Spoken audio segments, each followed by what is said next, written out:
ഞാനൊരു കുറച്ച് മിമിക്രി ആണ് ഇവിടെ നിന്ന് അവതരിപ്പിക്കാൻ ശ്രമിക്കുന്നത്.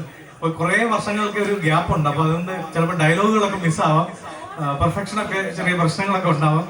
പക്ഷെ എന്നാലും എന്നെ പ്രോത്സാഹിപ്പിക്കുമെന്ന പ്രതീക്ഷയോടുകൂടി ഞാൻ തുടങ്ങാം. അപ്പോൾ മിമിക്രി നമുക്കറിയാം, ഈ അനുകരണമാണ് മിമിക്രി എന്ന കലയുടെ പ്രത്യേകത.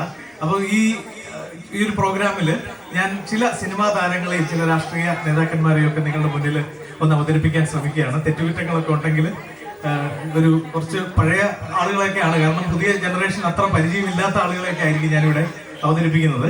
അപ്പം ആദ്യം നമുക്ക് മലയാള സിനിമയിൽ വളരെ പോപ്പുലറായ വളരെ പ്രശസ്തനായ ഒരു നടൻ സുകുമാരന്റെ മകൻ ഇന്ദ്രജിത്തിനെ ഞാൻ ഈ വേദിയിൽ ഒന്ന് അവതരിപ്പിക്കാൻ ശ്രമിക്കുന്നത്. ഇന്ദ്രജിത്ത്.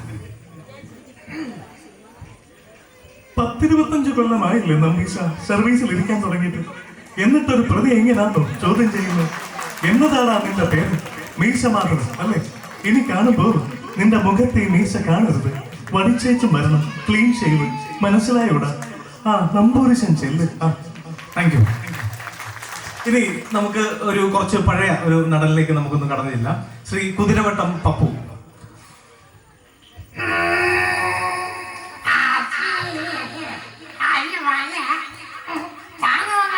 തനിക്കറിയാൻ പാടില്ലേ? എന്നോട് ചോദിക്കും, അപ്പൊ തനിക്ക് ഞാൻ പറഞ്ഞുതരാം ഞാനാരാണെന്ന്. Thank you.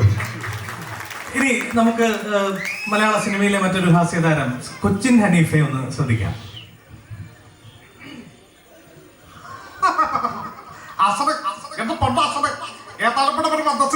ഞാനൊരു കഥ കിടക്കാം. ഇടത്ത് വെച്ച് വലത്തോട്ട് മാറി എന്റെ പുറത്ത് ആസമയം ഞാൻ എത്തിയിട്ടില്ല, സത്യമായിട്ടില്ല. Thank you. ഇനി നമുക്ക് മലയാള സിനിമയിലെ മറ്റൊരു പഴയകാല നടൻ ലാലു അലക്സിനെ നമുക്കൊന്ന് ശ്രദ്ധിക്കാം. വളരെ പേഴ്സണലായിട്ട് പറയുക, എന്റെ കുഞ്ചുമണ്ണയ്ക്കൊരു പനി വന്നാൽ വെല്ലുവിളി പോയി അച്ചായൻ മെഴുകുതിരി കത്തിക്കാൻ ഇരുന്നിട്ടില്ല. എന്നിട്ടും എന്റെ കുഞ്ഞുമഞ്ഞയുടെ കല്യാണം മുടക്കാനാ ഈ അച്ചായൻ ഇവിടെ വന്നതെന്ന് പറഞ്ഞാൽ വിഷമമുണ്ട് മോളെ, വിഷമമുണ്ട്. എന്നാ പിന്നെ ഞാനിങ്ങോട്ട്. Thank you. ഇനി നമുക്ക് മലയാള സിനിമയില് നാടൻ പാട്ടിനെ വളരെ പോപ്പുലർ ആക്കിയ ശ്രീ കലാഭവൻ മണിയെ നമുക്കൊന്ന് ശ്രദ്ധിക്കാം. പ്രിയമുള്ള കലാസ്നേഹികളെ, ഇത് ഞാനാ, നിങ്ങളുടെ സ്വന്തം കലാഭവൻ മണി. ഞാൻ നിങ്ങൾക്ക് എല്ലാവർക്കും വേണ്ടി ഒരു പാട്ട് പാടാം. നിങ്ങൾ എല്ലാവരും കൈയടിക്കില്ലേ?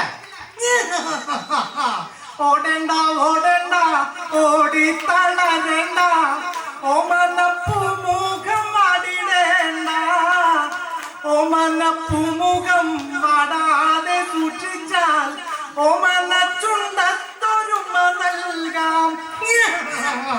നമുക്ക് കാണാട്ടോ. അടുത്തതായിട്ട് നമുക്ക് ഇനി വേറെ ആരെങ്കിലും ഒന്ന് പറഞ്ഞാൽ എനിക്ക് പെട്ടെന്ന് ഓർമ്മ കിട്ടുന്നില്ല. പഴയകാല നടന്മാരാരെങ്കിലും ഒന്ന് പറയാമോ? ഇന്നസെന്റിനെ നമുക്ക് നോക്കാം.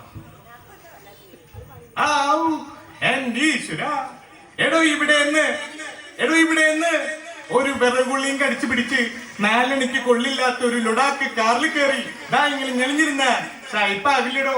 എടോ സായിപ്പാവില്ലെന്ന് ഇറങ്ങി വേണം, അല്ലെങ്കിൽ അതുണ്ട നീ ഇപ്പൊ അവിടെ മത്തിങ്ങത്തില്. Thank you. അടുത്തതായിട്ട് നമുക്ക് ജനാർദ്ദനെ നമുക്ക് ശ്രദ്ധിക്കാം. പഴയകാല നടനാണ് ജനാർദ്ദൻ. അത് ചൊറിയടാ അവന്റെ കാല്. എത്ര കാലത്തടാ അവന്റെ കാല് തള്ളി ഒടിക്കാൻ. അയ്യോ, എന്റെ കാല് തള്ളി ഒടിച്ചേ. Thank you. ഇനി വേറെ ആരെങ്കിലും ഒന്ന് പറയാമോ? നമുക്ക് കെ പി ഉമ്മറിനെ ഒന്ന് ശ്രദ്ധിക്കാം. K P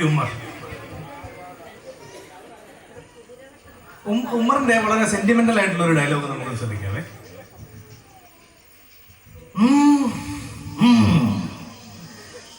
മറക്കണമല്ലേ, പൊറുക്കണമല്ലേ. മറക്കാനും പൊറുക്കാനും കഴിയുന്ന ഒരാൾ അകത്തെ മുറിയിൽ കിടപ്പുണ്ട്. അവളുടെ കണ്ണുകളിൽ നിന്നും പറ്റാണ്ടൊഴുകുന്ന കണ്ണുനീർ കാണുമ്പോൾ മാത്രമാണ് അവൾ മരിച്ചിട്ടില്ല എന്ന് ഞാൻ മനസ്സിലാക്കുന്നത്. എന്റെ മകളെ നീ നശിപ്പിച്ചു അല്ലേടാ. Thank you. ഇനി വേറെ ആരെങ്കിലും ഒന്ന് പറയാമോ? MS തൃപ്പൂണിത്തുറ നോക്കാം.